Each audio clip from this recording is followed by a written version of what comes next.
వందే శంభో ఉమాపతిం సురగురం వందే జగత్కారణం వందే పన్నగభూషణం మృగధరం వందే పశూనాం పతిం వందే సూర్యశశాంకమన్నినయనం వందే ముకుందప్రియం వందే భక్తజనాశ్రయం చ వరదం వందే శివం శంకరం.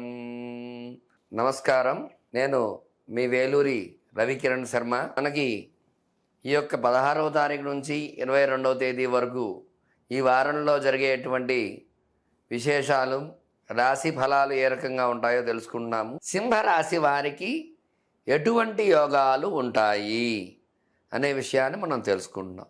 ఎటువంటి ప్రతికూలతలు ఉన్నాయి అనే విషయాన్ని కూడా తెలుసుకోవటం జరుగుతుంది. సింహరాశి అధిపతి రవి ఏకాదశ సంచారం.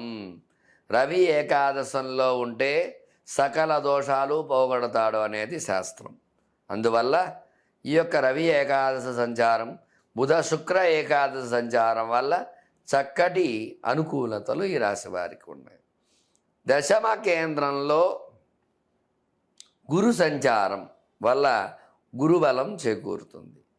అట్లాగే ఈ యొక్క రాశివారికి ద్వితీయ స్థానంలో భాగ్యస్థానంలో కేతు సంచారం కూడా అనుకూలంగా ఉంది. అష్టమంలో రాహు సంచారం ఒకటి మాత్రం ఇబ్బందిగా ఉంది. సప్తమం స్వక్షేత్రంలో శని సంచారం ఉండటం వల్ల శని అనుకూలతగానే ఉంది.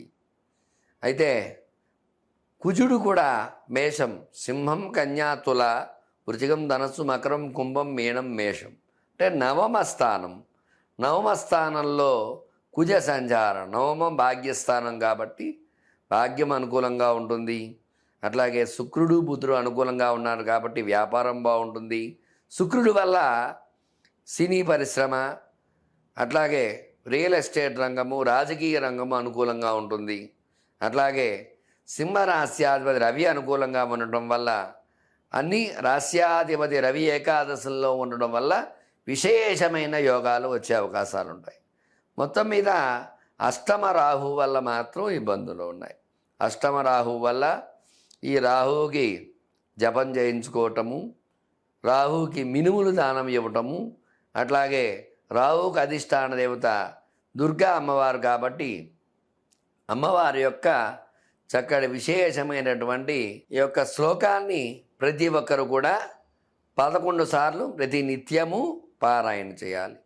ఆ శ్లోకం ఏమిటంటే, అరుణాం కరుణాం తరంగతాక్షీం ధృత పాశాంకుశ పుష్పబాణ చాపాం అనిమాదిభిరావృతాం మయూఖై అహమిత్యేవ విభావయే భవానీం అనేటువంటి శ్లోకాన్ని ప్రతి నిత్యము కూడా 11 సార్లు పారాయణ చేయడం ద్వారా ఈ యొక్క రాహు అనుకూలత, రాహు సమస్యలు తెచ్చిపెడతాడు కాబట్టి సమస్యలు రాకుండా అనుకూలంగా చేసుకోవటం కోసం ఈ యొక్క శ్లోక పారాయణ అనుకూలంగా ఉంటుంది. ఇంకా విశేషంగా చండీ హోమము, చండీ పారాయణ ఇత్యాదివి చేయటం ద్వారా కూడా రాహు అనుకూలత అనేది వస్తుందన్నమాట.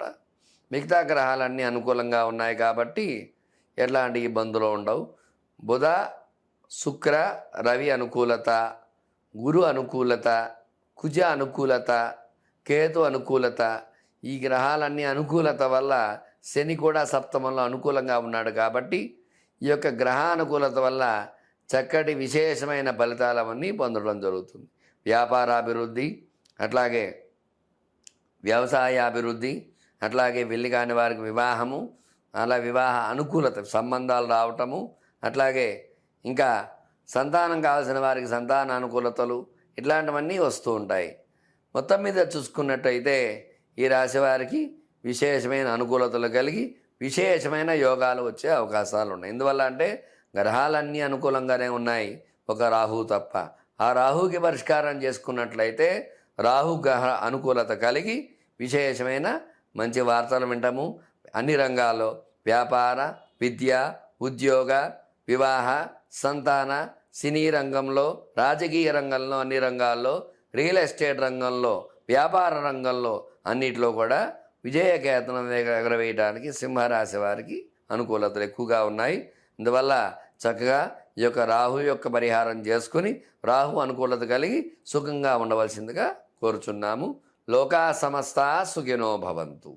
శుభం భూయాత్.